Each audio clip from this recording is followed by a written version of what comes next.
was a kid, boredom was normal. I wandered, I tried things, I quit things, I changed my mind. No one was optimizing me. Today, childhood looks different. Before a child even knows who they are, recommendation systems are already deciding what they like. We're living in a world where technology is keeping us safer, but may also be making us a little unsafe. Maybe protecting us a little too much.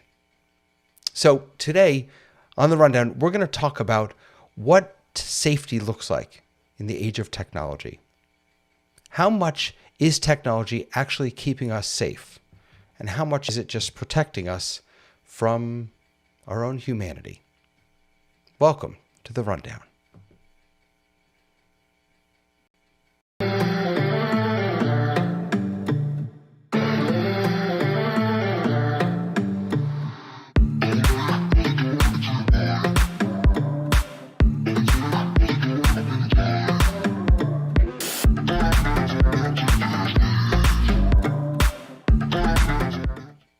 Hello, hello, hello. Welcome. Good morning, good afternoon, good evening. Good to see all of you here on the rundown. We have an amazing full panel tonight to talk and to learn together.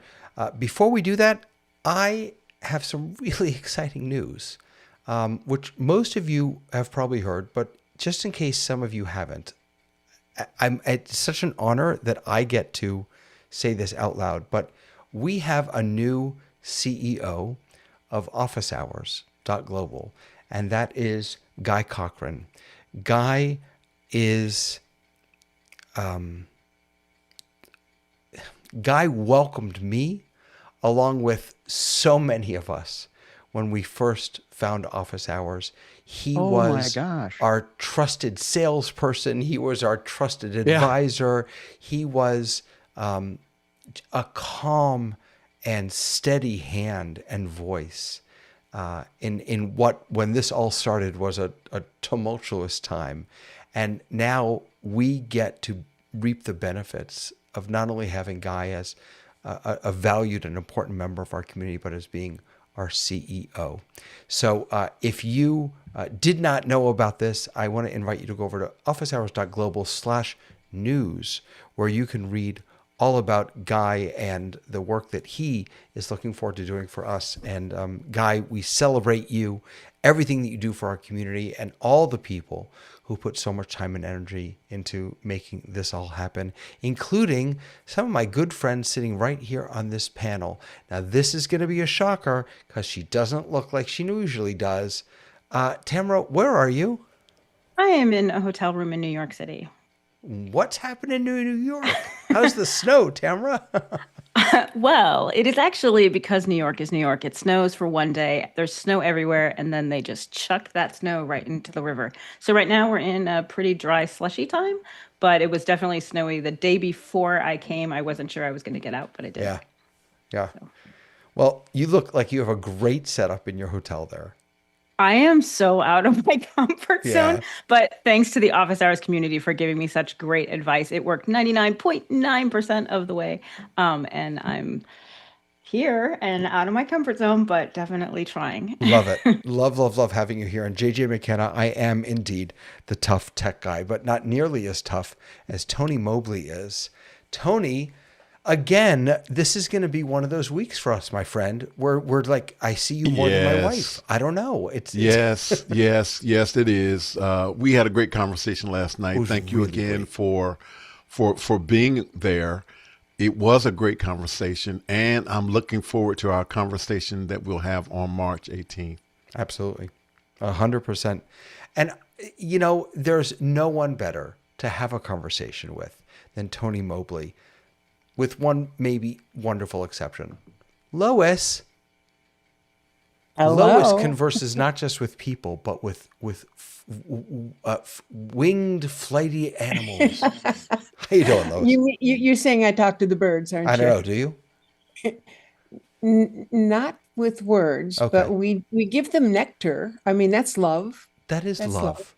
That is love. Yeah. How are you, Lois? I'm okay, and I'm so happy. It hit 70 degrees today. This is the highest temperature we've had since January 1st. That's So, wonderful. yeah, Congratulations. I'm happy. That's fantastic. And look at this gentleman here, Mr. Dave Troutman. How are you, sir?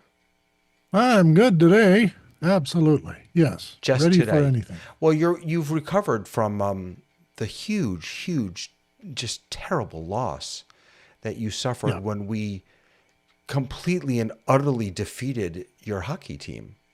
Yeah. Yeah. And as has been pointed out by Chris Fenwick, the name of the person who won the game in 1980 in Salt Lake is Jack Hughes. And the fellow who won last week is Jack Hughes. Not the same guy, but coincidentally, overtime goal by the Americans to win the gold. And they beat the Russians last time. They beat us this time. Great. Well, Great team, by the way. I can't say anything bad about them. I'm very sorry that we did that to you. You don't have to apologize. We won enough. Oh, okay. It's time, 30 years is plenty of time for you guys to get to the, Well, to the thank you. podium. Thank you for sharing. And you've had a Appreciate few that. silvers in your day too. So, the Russians beat the Swedes beat you one time, and I could do a litany, but I won't because I'm Canadian and I'm polite. You are polite. Thank you so much. You know who else is polite? Mr. Sky Gleason. So polite. So kind. Wow. And he's just that far north of me. So thank you, Dave, because your backhanded compliments are just as rough. You do play hockey. So speaking of hockey, I was given a set of tickets to the Seattle Kraken. I can't believe it. I called a lot of different people. Guy Cochran called me back. And I said, that's awesome. He said, I've only ever seen the local, double A team here. Who It's are the high these school and Kraken college after kids. all? Yes. And he got to see the big people. He said, wow, they're big out there and they do things. Yes, they And I are. think that's how I know how he got to become the CEO of Office Hours. He missed the meeting, so you guys voted him in. I love the way this organization works. That's what you always do at board meetings. You vote the Just one don't leave the non-board room. member who doesn't show up. You vote him in. Right. They're in charge. I'm happy to be here. And it's not 70 whatever, Lois, here. I get to wear my scarves rather than just hang them in the closet. Well, this poor guy would be voted into any panel because he Yes. comes to us all the way from across the pond. Leo, how We are love you, my Leo. friend? Yeah, very well, very well. It's just gone past 2 o'clock in the morning here in the UK, in London, or for Sky's information, for in Richmond, where they filmed Ted Lasso. So that's where I am. Yeah, that's great. Fantastic. By the way, I think you might be Believe. using a different mic than the one that you're speaking into. You may want to check your input. It just sounds It very changed gloomy. again. Yeah, I remember it changed. It changed once before also. JJ McKenna is very excited that you're here. All right, folks. Fixed. No time to waste. Let's jump into the news. So much.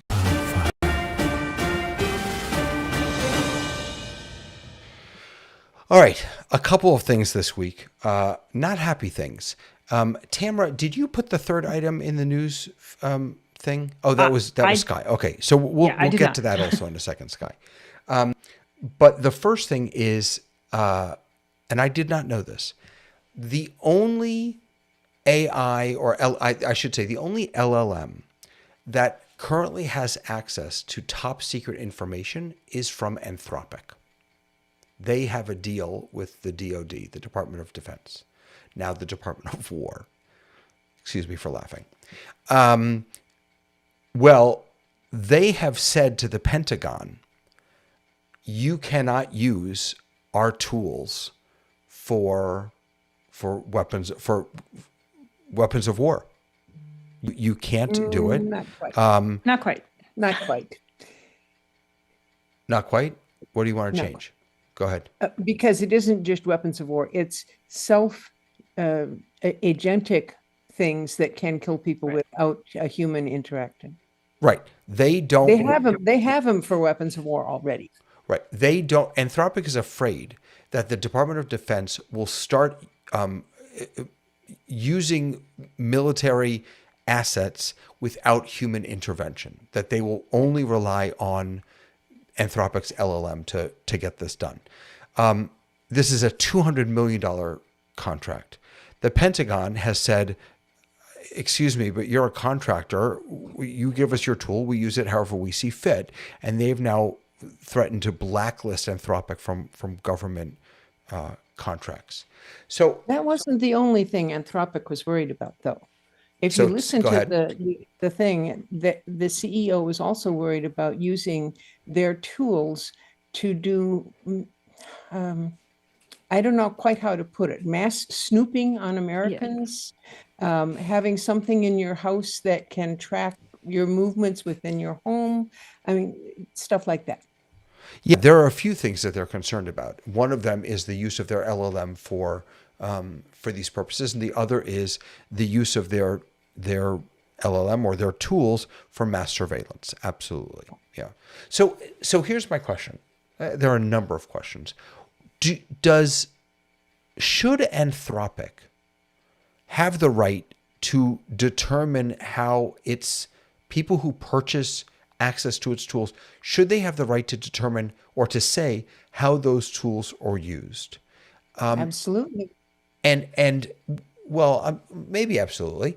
But my second question is, if the answer is no, isn't this Anthropic trying to push AI forward while also being a responsible partner in how it moves forward? Sky, go ahead. Absolutely. Well, it is rather ironic because Anthropic is the one that said, yeah, we would be doing work for humanity.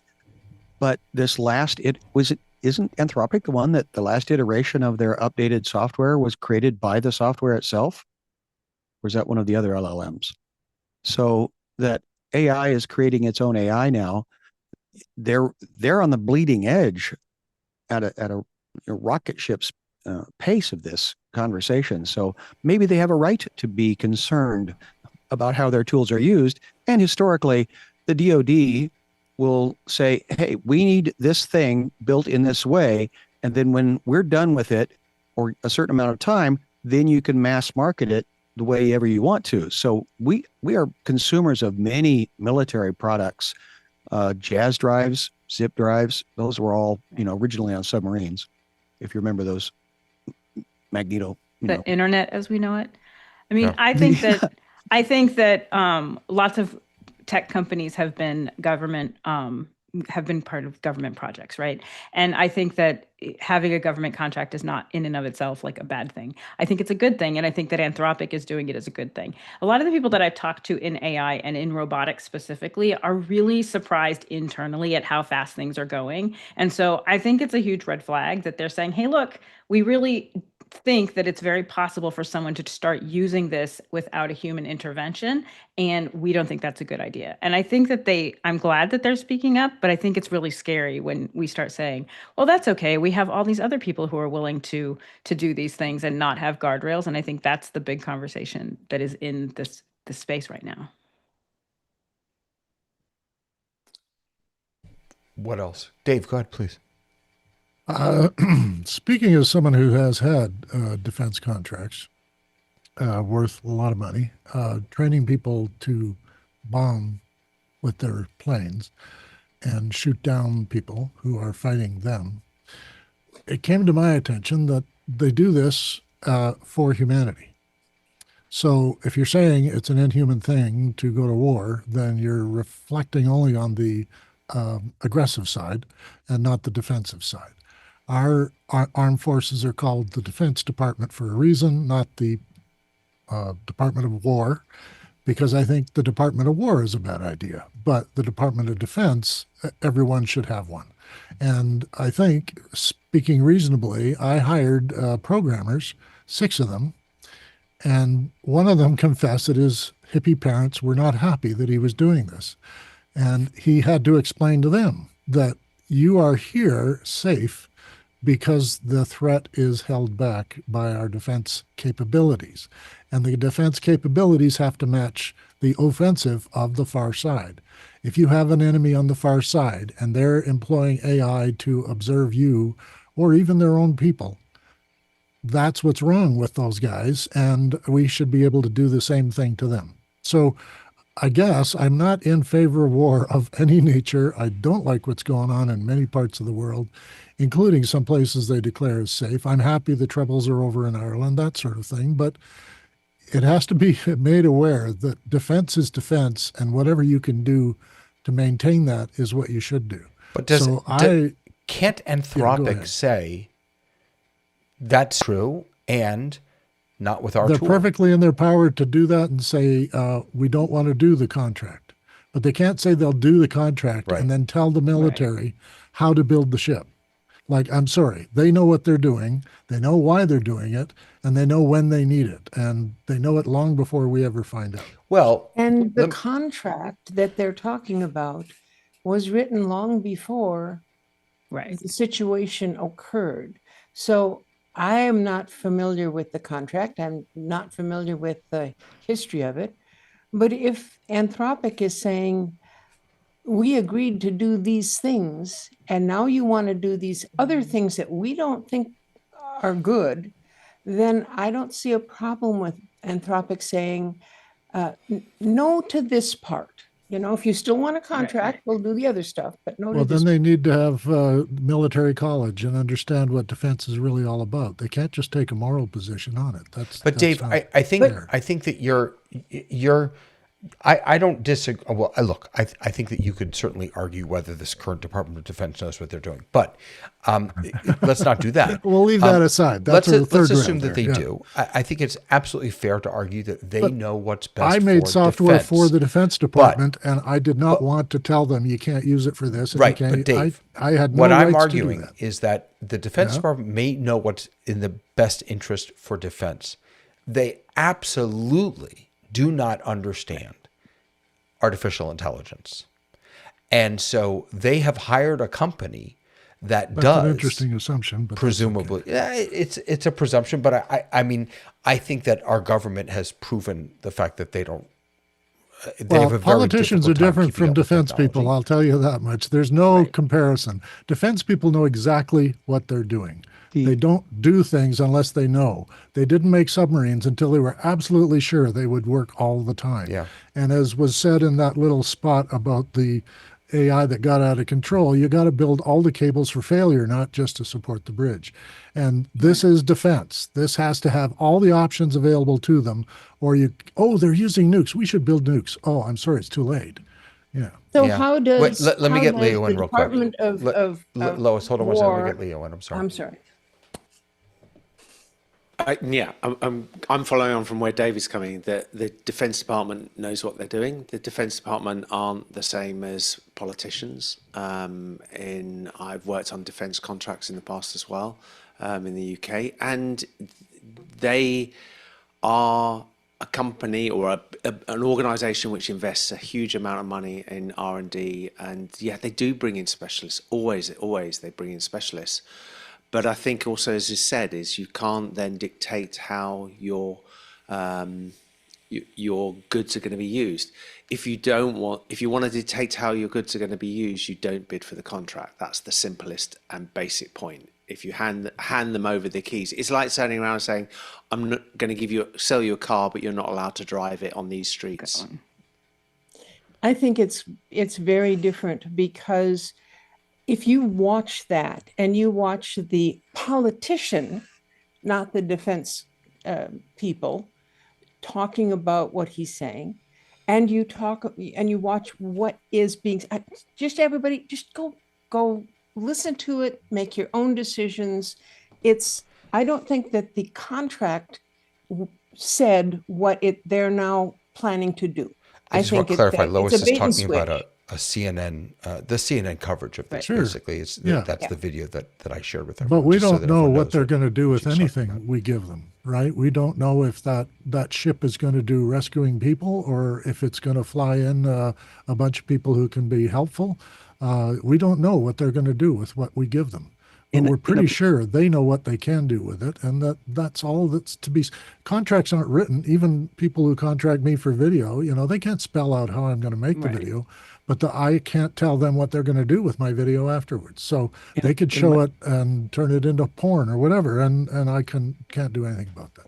In a much less severe slant on this, I'm thinking of Tamara here, because She and I working in Los Angeles sign our lives away all the time. And Disney owns any creative thing that we do that we're paid for, including rides, amusement rides, and video games. Things that you can't even imagine anything being used. You sign away for that. So how about if we leave this topic and do a different one? Because can I just bring up one thing really quick? Well, no, I'm not ready to go yet. Hold on. Oh, and Tamara, you jump in, and then I'm struggling with what Dave and Leo were saying. But go ahead, Tamara. Well, I'm curious to take a little bit of a different take on it too. I think that if you look at the landscape of AI, the only people who are really talking about politics in putting their money where their document of internal I want to say called faith document, but it's really not that. But they are putting money into politicians who understand AI. And I'm wondering if this isn't just a way also to say, look, there's a lot of dangers in AI and we all have to they're starting that conversation in a more outward public face. I think that's possible. And I think that the reason that that's important is because, again, I think that defense officials do know defense, but they don't always have all of the necessary information, and they sometimes make very, very poor choices of how to use and implement the defense that they know so well. I'm thinking about the war in Iraq. I'm thinking about, there are lots and lots of examples when we affected a war very well in a very stupid way because we made really terrible mistakes. And my concern is that these people do not, and by the way, I'm not suggesting that I do either, but these folks do not understand artificial intelligence, the impact and the power that it can have, the agency that it can have. The next story that we're going to look at is going to be a great example of that. And I don't think that Anthropic has the right to, at this point, decide what people can use their, But I nonetheless think that it is a very dangerous idea for the government to say, we're going to use this for whatever the heck we want to use it for. Tony and then Leo.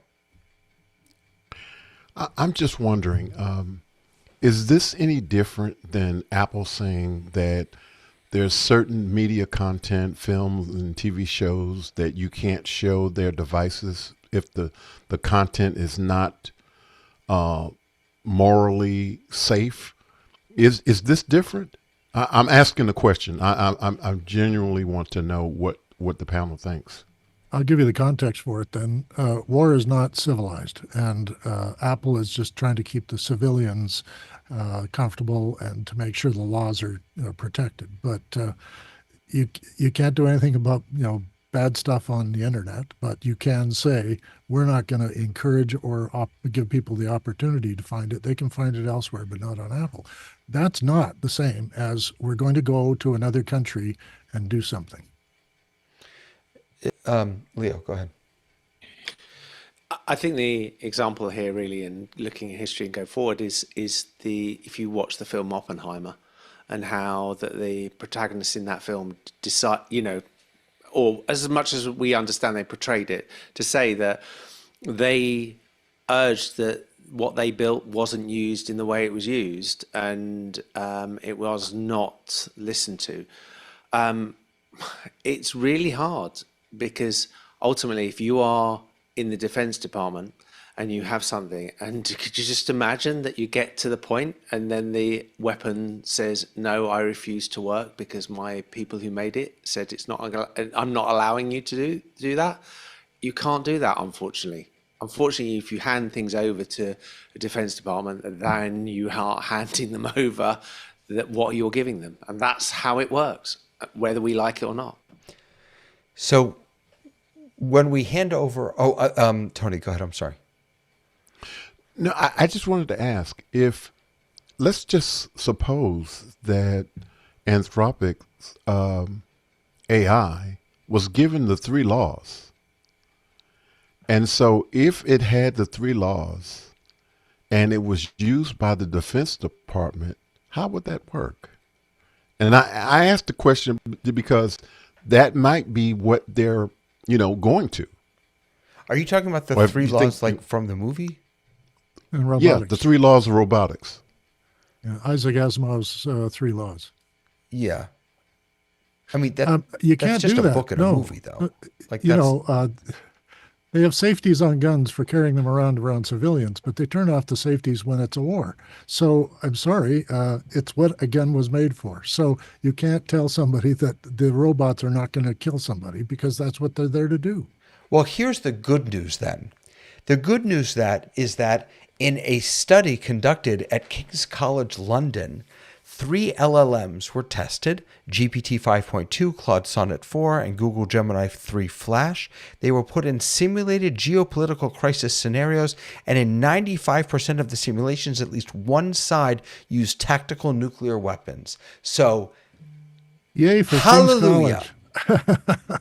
I mean, no, really. They're the guys they know what they're asking, and they're showing people who are going to put AI out in the public, this is a dangerous thing for people to play with.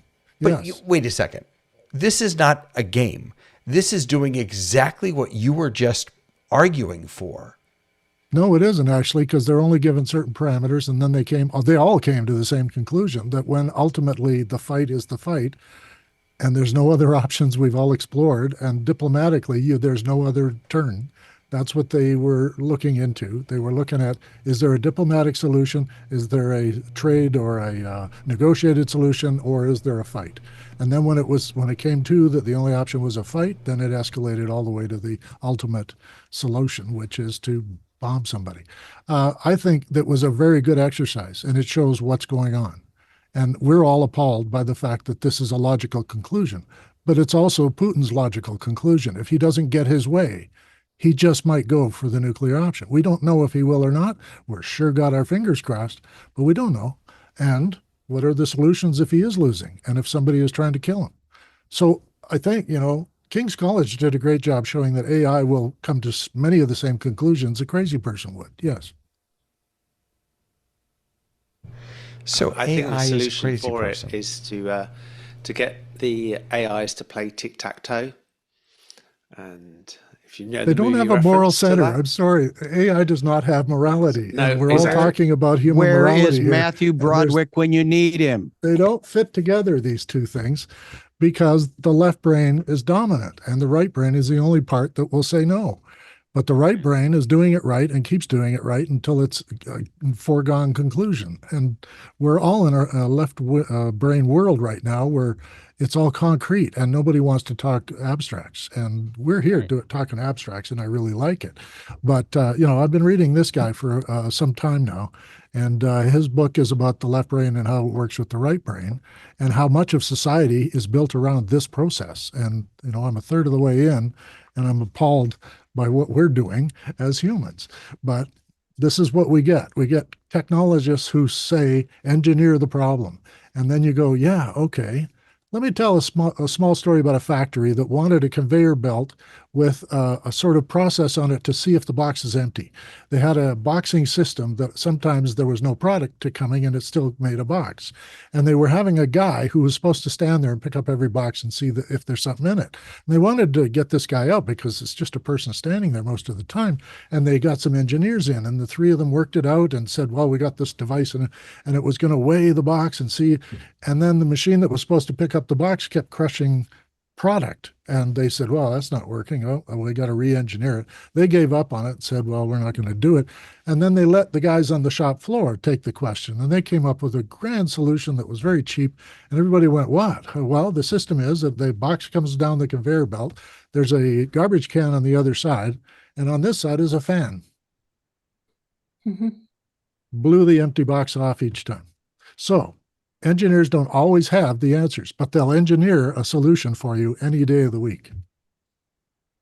I think also it's a reminder of the fact that it was trained on human content.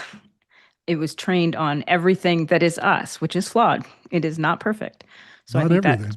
Not everything.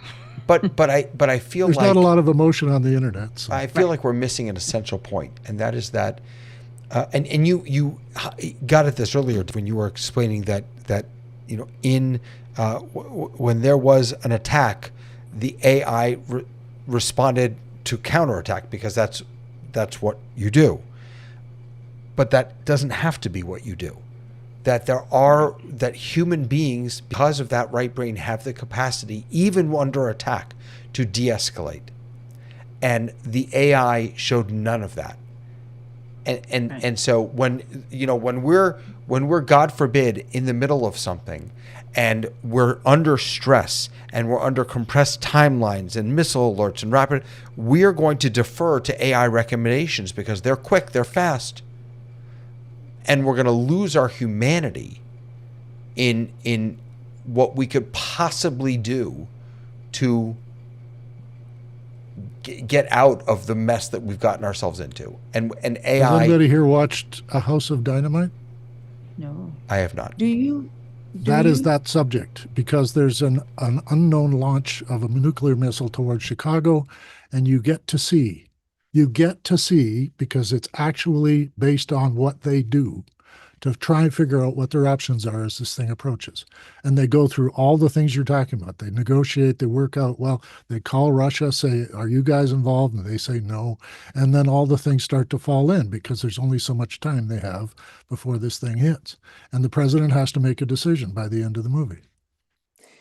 Do you folks remember the Cold War? Mm-hmm. Do you remember all of the people who were saying, and we're going to go up in a blaze of glory, everybody's going to bomb everybody else, and somehow we mere humans managed not to blow up the world.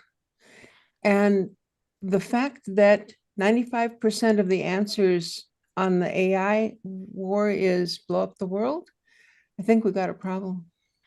I think we don't have a problem as long as there's human involvement, right? Because the truth of the matter is, like, I play with AI I'm building a system for my production.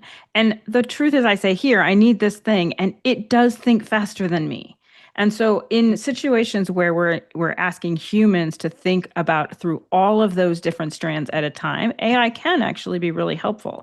I think the part that's a little scary is that if AI thinks through all the options and then acts on them without humans, I feel like when we start trying to just offload all of our tasks to machines, that's where we're losing our humanity. But there can be a partnership with it where you can use AI to help assist in some of those scenarios. So I don't think it's necessarily all good or all bad, but I think the key piece is, like, do I really want to offload my storytelling to AI? Do I really want to offload all of the doing of, following through without someone being like, hey, I'm going to add this piece to it? So for me, I think that's the piece, that it isn't necessarily the AI in and of itself. It's that it might be doing things on its own, and we're not sure what that means yet. I think also, taking that forward from where Tamara's just said, because of the speed that AI is giving you the answers to this, and when you roll any of these sort of scenarios out, if you roll them far enough, eventually you're going to get to the point that you want to bring up, which is that it's going to do a nuclear war. That doesn't mean to say they will ever get to that point. It's just that you keep pushing it to the point that it's going to do it. It's going to get to it's almost like a logical conclusion. It's like arguing to say, how long's somebody going to live? Eventually they're going to die. So you can't sit there and go, well, we'll fix all of these things. They will still die at the end of this. So the argument could be that AI failed to make people immortal. Well, that's referred to as collateral damage in some circles, and that's a percentage. But we've already seen this. We've already seen this with ChatGPT helping a young man to his end, and in a very logical, poetic way, saying, you know what, you've done all the things. Of course, you should definitely kill yourself. And that's collateral damage that is too much. So I think it's easy to say there's collateral damage, but I do think that part of the problem with AI is that we just don't know all of the answers. We're finding it as we go, and we actually do need there to be big contracts, like military contracts, to help fund, to help decide, help us figure things out. But I do think that this idea of how we're presented with it, which is like, hey, it's going to make your life so much easier. It's going to do everything for you. I don't actually want it to do everything for me. I like it as a thought partner. I'm less interested in it doing all of the things for me and all of the thinking for me. I'm going to introduce 3 words to Tamara's point that I were pondering this morning in looking at this very hard topic was codependency, dependency, interdependency, and then independent, codependent, and interdependent. And each of those attitudes we've heard tonight from each of the different, people in this, thing. But I'm kind of settling in on the interdependency because I need this fast solutions, but I need it to be able to listen to me. So this is again, can we be the parent in the room question to, Paskin's question, Paston's point of, are we going to because again, isn't machine learning to be the most efficient? It's not, there's no moral value in it unless it's, printed in an algorithm. And so that actually brings us to the main topic for tonight. And because one fear, I don't know, maybe not fear, one issue that we've identified with technology is that it does not have a moral compass. Okay. But there's another issue when it comes to technology, and specifically when it comes to safety. And let me introduce it this way, and then you all can yell at me. You won't do that. That technology promises safety at scale. When every car is a self-driving car and they're all talking to each other, that's going to be much safer than a whole bunch of human beings driving around. AI promises fewer human errors. But when agency shifts from individuals to systems, we reduce everyday harm, but we also potentially increase systemic vulnerability. And here's just one example of that, and it's about the self-driving cars. The NHTSA, the National Highway Traffic Safety Administration here in America, estimates that 94% of serious crashes involve human error. Distraction, fatigue, impairment, reaction time, poor judgment, all the things that you would expect. Waymo reports substantially lower crash rates per mile in certain operating domains compared to human drivers. And in 2023, there was a study that compared Waymo vehicles to human benchmarks in Phoenix, showed fewer injury-causing crashes per mile. Okay. So the data is pointing in the direction that I just laid out, that it's going to be safe. But, and I'm coming back, don't worry. Okay, sorry. Every once in a while on this system, I blink out. I don't know why. But when humans drive, you have millions of independent agents creating distributed risk.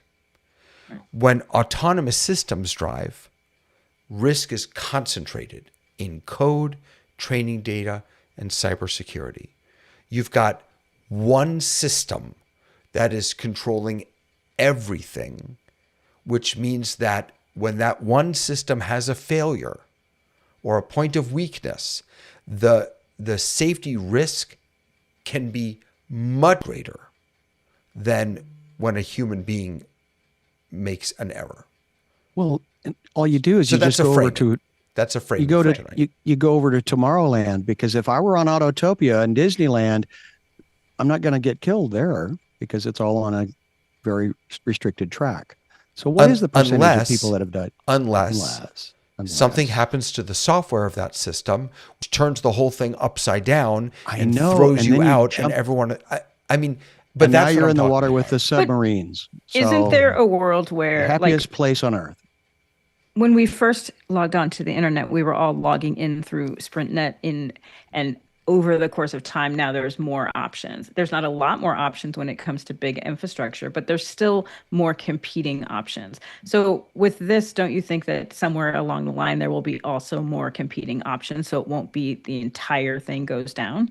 So I actually don't think so, because that will defeat the very purpose. I think that the very purpose of using technology for safety, like in autonomous vehicles, I got you, Tony, is the safety that it offers. And when you're not all using the same system, when the cars can't all speak to each other, when it's a bifurcated system, then that wipes away the potential safety that is offered by it.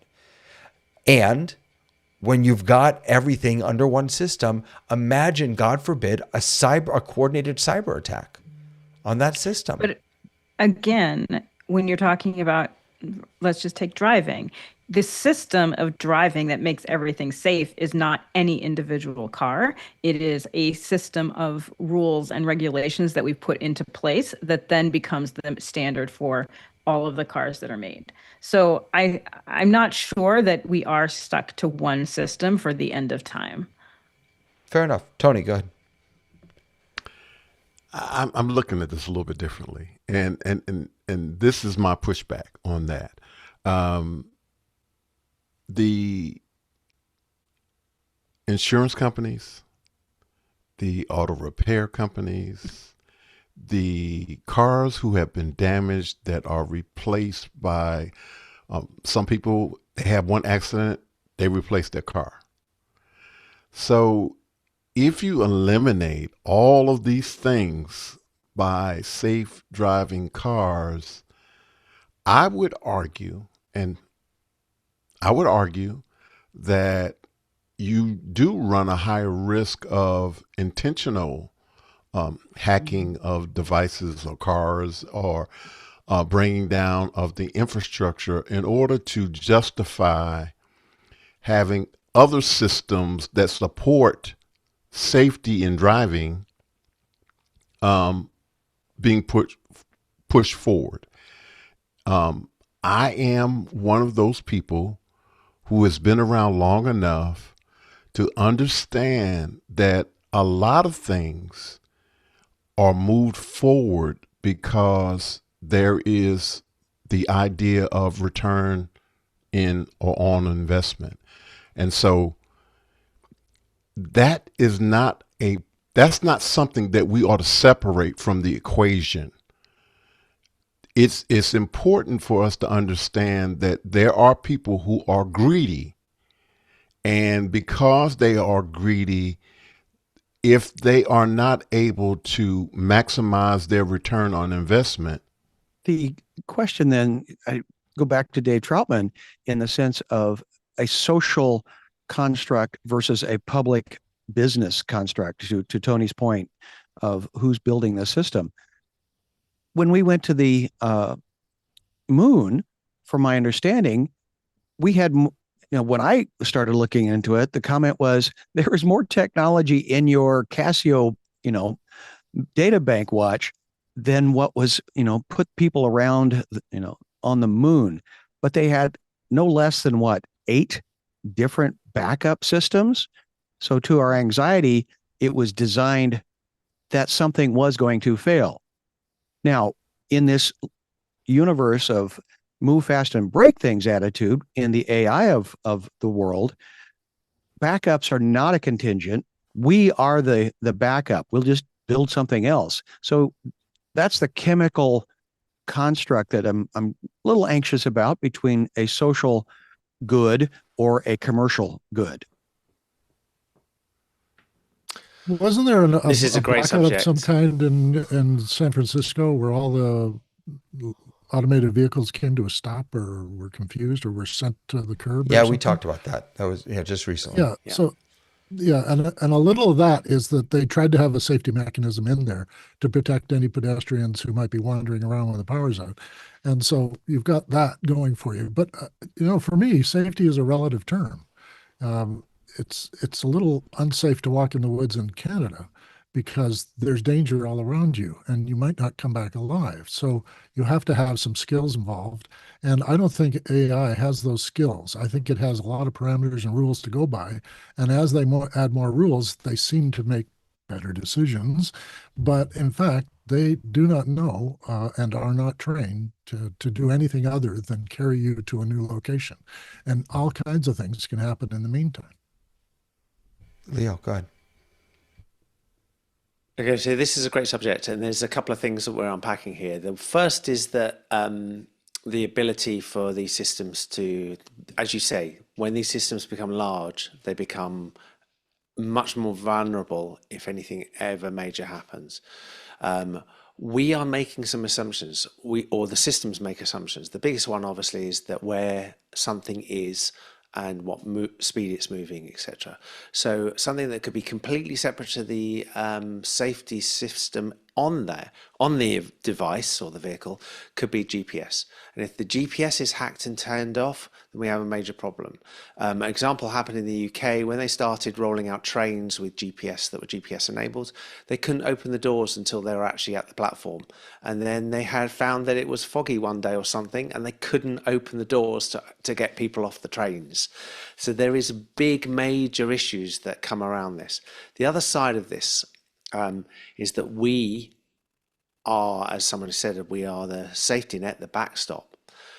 But we're only the backstop if we have knowledge and we have the ability to be the backstop. And we're going to lose it really fast. My mother could kill and pluck a chicken and cook a meal. I can't kill and pluck a chicken. I have no idea. I've never done it. So consequently, I'll starve. I can cook the meal, but I can't do the whole of the process that she could do. And that's the issue, is that we're going to have the problem that has been proven many, many times, that when you take the pilot out of flying aeroplanes, a lot of the crashes are caused because the pilots haven't done enough actual flying anymore, because they are completely reliant on the technology, which is fine if you then make them if you make it 100% reliant on the technology. Otherwise, it just doesn't work. Thank you for bringing that up. That's where I actually wanted to go. But Lois, jump in, please. So I read the information here, and it said Waymo reports substantially lower crash rates per mile in certain operating domains. Okay, so I don't know where this information is coming from, whether the statistics, aside from all of that, when a human makes a mistake and crashes, you can look at that human and go, oh, they were drunk, or oh, they had a heart attack, or they shouldn't have been texting. You can understand, people out in the world can understand how that happened and what we might do as individuals to make that not happen to us. Okay. When you're talking about an automated system and something goes wrong, you have absolutely no clue why that occurred. It's not understandable by normal people as to what happened and how to make it not happen again. And I don't have any control over the program. If the program goes haywire because, there's a missing rail on the bridge or whatever, I have no idea about that. And that, I think, is the problem that normal people have with this system, is that we don't feel safe with it because we don't understand how it works. Fair I think enough. a lot of what we're talking about is the fact that currently when we're talking about humans and AI, the currency that humans have right now is their institutional knowledge, right? And understanding how things work within your organization. So if you're playing around with AI and asking it to build systems, it's going to build the most efficient and amazing system, but that isn't how Bob uses the system, and only I would know how Bob uses the system.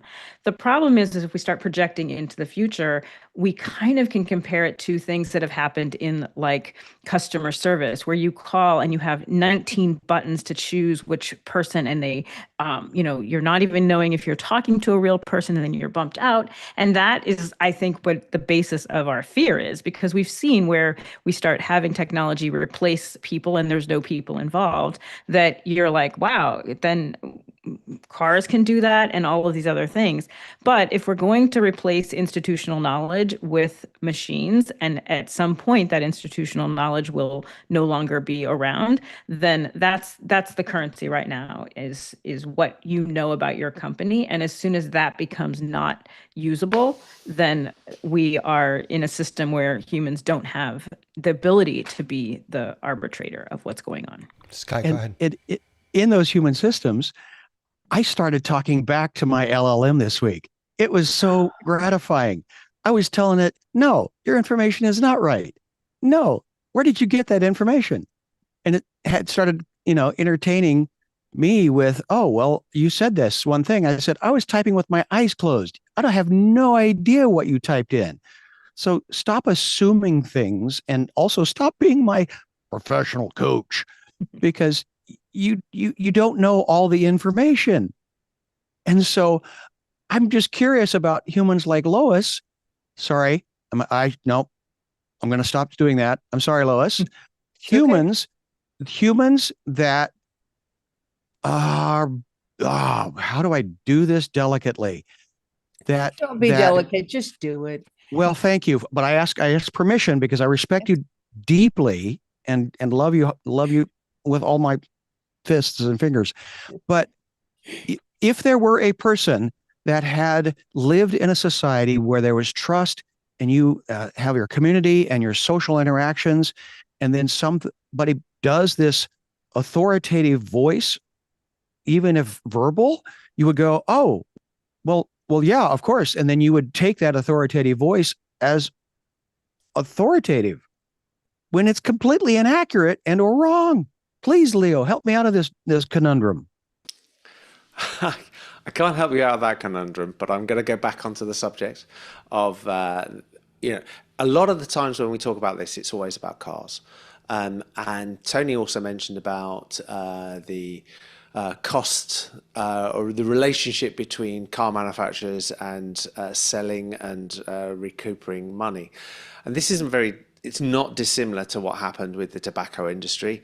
The tobacco industry knew that there were issues on their product, but it was actually in their profitable mind to keep selling their product. In the car industry is notorious for not investing in things that that aren't going to make money. It took them, they were forced to put seatbelts on. They're still forced to do crash testing. Funnily enough, if you read about crash testing on cars, they only crash test for men. Did you know that? They only crash test for men. Women aren't part of the crash tests. So in this respect, also car, with the exception, and I say literally with the exception of Tesla, the majority of car manufacturers are awful at their software. Absolutely awful. So if you're going to put your hands into that's who's going to run the software, they're not great at it. But I do still come back to the single problem. The minute they offload and they push all of their various different components to third parties, we are due some major outages on what we see as the internet or technology. Major outages. Why did Apple step away from making cars? Why did Apple step away from making cars? It was too difficult. It's too difficult. But the point is, we are close to major outages on things. And when we have major outages, things which we rely and depend on, suddenly the cows won't be milked. Suddenly things like that, power grids, the trucks won't turn financial up. systems, and the power grids. Air traffic control, you only have to look at what happened in chain. Texas. Look at when there was in Texas when they lost their grid for I can't remember how many days and how many people died because of it. That could happen on a major scale, very, very fast. It's very hard to come back from. Yeah, Tony, go ahead. I want to go back to a conversation we had, I think last week or maybe the week before, where I mentioned the idea of the reason that they put the seatbelts in was not because they were actually concerned for people's health. And that is still true today. Seatbelts are not about helping people or securing reducing people. Litigation, yeah. It was all about ending the lawsuits. And this is mindset of the people who are making these decisions. I can create a razor blade that you can shave with it for a lifetime. But I can't make money on you if you have a razor blade that you buy one time and that's it.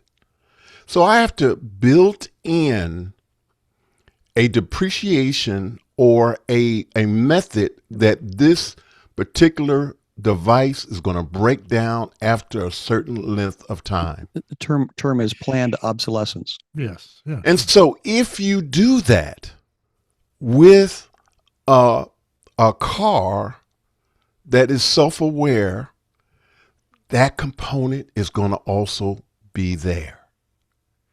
Because that is the way in which this whole idea of return on investment works. And we, as human beings, for the most part, have not been able to get around that yet. I'm hopeful that one day we may be able to. Tony, Vic is asking in the chat, it's not really a question. He says, everything is not a conspiracy. Is that a little conspiratorial? I mean, no, that's real life. No, what he's talking about is real. I think we can. The idea I think we can look at the world. We can look at the world and see what has happened, what continues to happen. It's it's not a conspiracy that this idea of the idea for seatbelts was generated by lawsuits. Is there a conspiracy in that? No, I don't think so. But I guess maybe, and I don't mean to put these words into Vic's comment, so I'll just own it myself. I guess my fear is not that Tesla or any other car company is going to intentionally build in to these systems breaking points so that we're forced to take the cars in and pay for repairs or whatever. My fear is that bad actors around the world are now going to be able to get to it. It's always the same thing. And we've had this conversation so often. The problem is not the tech. The problem is the way that tech scales for good and for bad. And when safety is scaled, it's in some ways wonderful, but it has the potential to also be deadly. And I don't think that that's at the hands of, I think you're right about, and I mean, that planned obsolescence is a real thing, but I don't know that I buy that's not what worries me. I'll just say that. What worries me is bad actors having a more centralized way, technology makes it easier for me. It's also going to make it easier for the bad guy. Yeah, absolutely.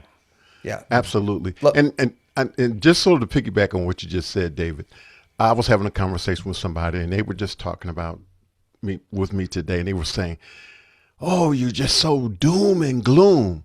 I said, I am not actually doom and gloom. I am a person that's very optimistic. I am a person who believes in the world of the 24th century and people binding together and doing the right thing and learning just because it's out there to learn new things.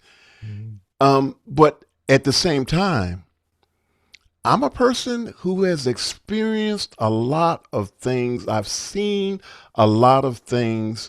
I turned 68 years old on Saturday, and I won't go into the details, but I've seen some things in my life as a child that happened in this country, and I'm old enough to remember that I'm seeing some of those things manifest themselves now in my old age. And it is concerning. Yep, fair enough. Lois, go ahead. Oh, we can't hear you, Lois.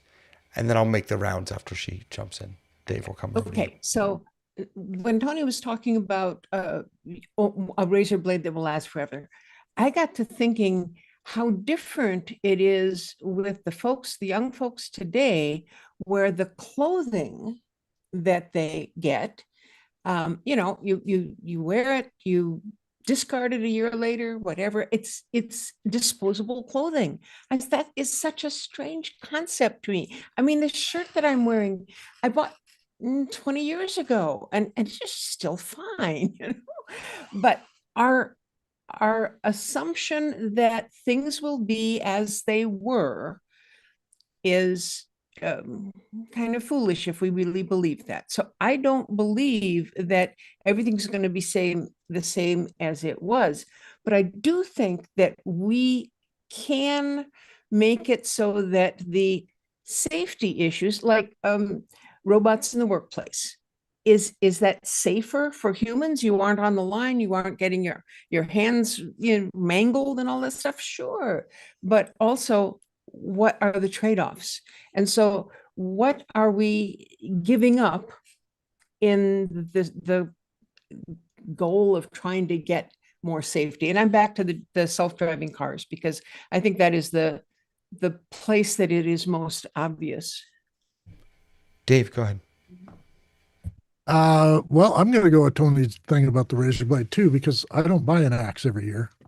I have the same axe I've had for 30 years. I sharpen it. It keeps going. It's just the razor ring. Don't have to shave. People can accept me with a beard and look what I look like in a beard. I get a sense that you're right about the planned obsolescence. It was actually discovered in Detroit that they were working on how little they can build in an engine for it to fail at a certain year, and that way they could have a churn, as they called it. And the same thing with a lot of other products, that they want to make them not just disposable, but consumable. And if we have consumers, then we're a good society. In the sense that we're always chasing the new thing. And as Tony's also pointed out, sometimes we don't need regulations. We just need litigation until it stops. And if enough accidents from centralization happen, then we start redistributing. The credit goes to the UK government, who had realized that all of their power was in a sort of not a center and spoke system. And they realized they needed to build out a grid around it and make concentric grids so that if it failed over here, it didn't take the whole system down. And the trouble with parts of North America, including parts of Canada, is they're built in a way that they interconnect so much that if there's a failure at one dam in BC, it can affect Los Angeles. And this is a concern about the centrality of that kind of thing. You're all talking about Houston.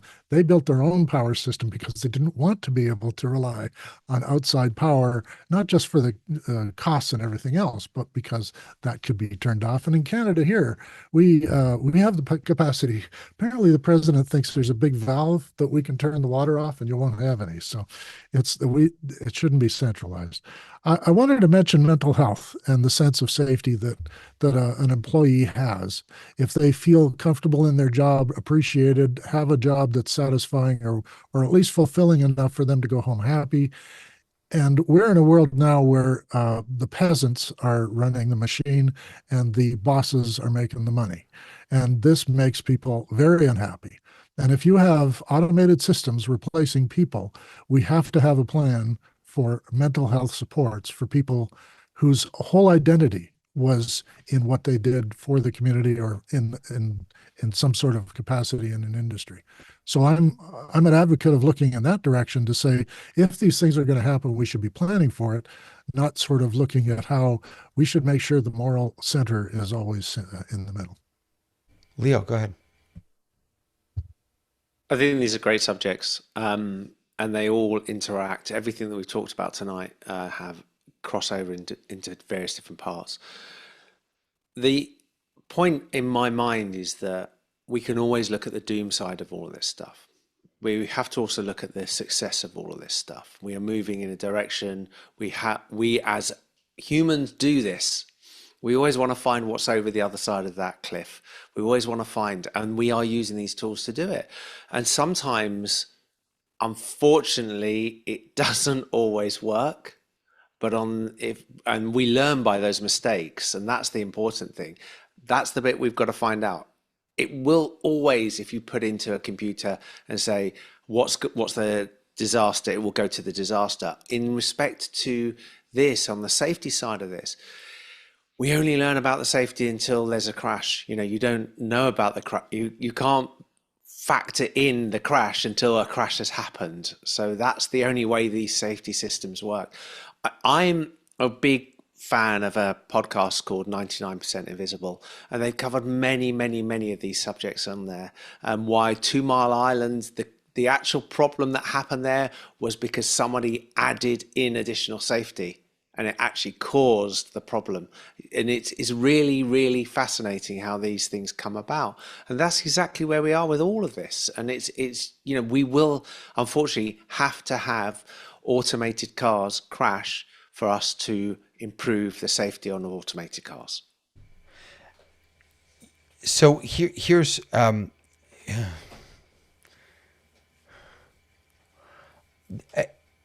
are a few things that I worry about. And look, I'm with you, Leo. We can't just focus on the negative, and even the best systems are going to have failures. Absolutely. The reason why I think this topic is so vital is because it is very easy to be on one of the two extremes when it comes to technology. I find myself, I think like most of us, on the extreme of bring it on. Like I love it. It's shiny. I get to press buttons, whatever. Like take my data, go. Other people are the exact opposite. And the truth is that when it comes to safety, I'm wrong and they're wrong. We are both wrong, because we have to be aware that autonomous systems may reduce harm by 30%. Let's 40%, 50%, whatever.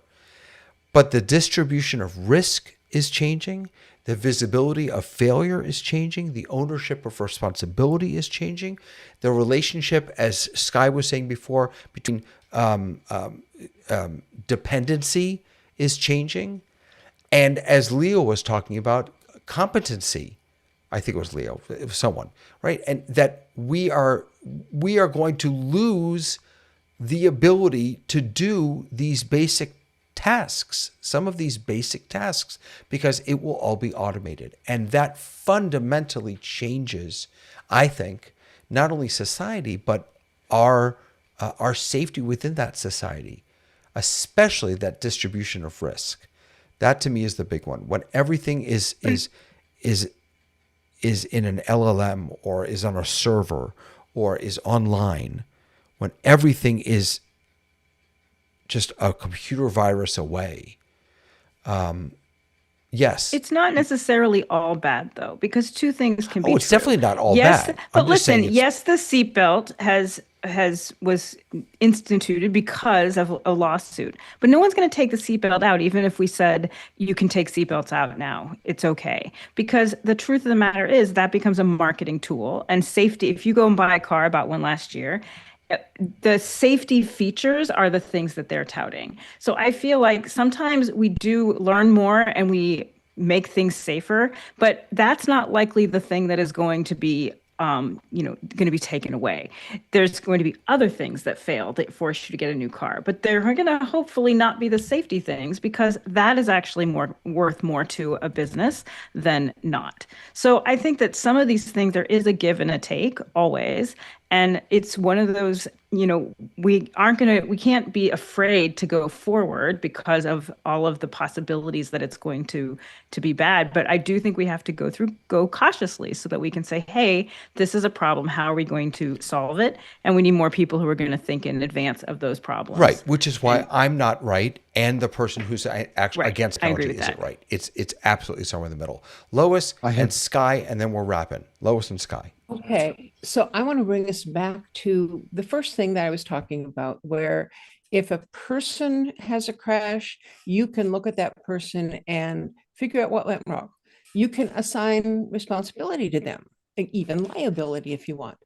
But when it is an AI system, in whatever form it's taking, who's responsible? Who's liable? Who is going to make it right? Who is going to make sure that the system tries to not have crashes? I mean, it's not good business, but who's responsible? Is it the manufacturer? Is it the software updater? Is it the developer? Is it, like Leo said, you can have a system that's functioning and somebody adds another subroutine with it and suddenly everything crashes. I mean, who's in charge? Well, and I'm going to say to Troutman's comment, you walk in the woods, there be bears in that woods. And so who are you going to blame? The woods? The bear? Come on. The bear's a bear. So nature is trying to kill me. I'm sorry, but nature is trying to kill me. That's, yeah. Well, invisible things will kill me, like the water's poised or the ticks are in my hair. Well, I will die Lots between, of stuff will kill you. You know, gravity and water. One of the two will kill me. So I'm going to take us on the good news train to get us out, to wrap us going. It came to mind that the person that spilled her hot coffee coming out of the McDonald's, did we start getting more coffee cup holders in our cars because of that experience? So can good things happen from bad experiences? Anyway, the other reality is in Finland, for a period of time, there was a homeless decrease by 68% between the years of 2008 and 2022, because societally, they determined that there was going to be housing first as a solution.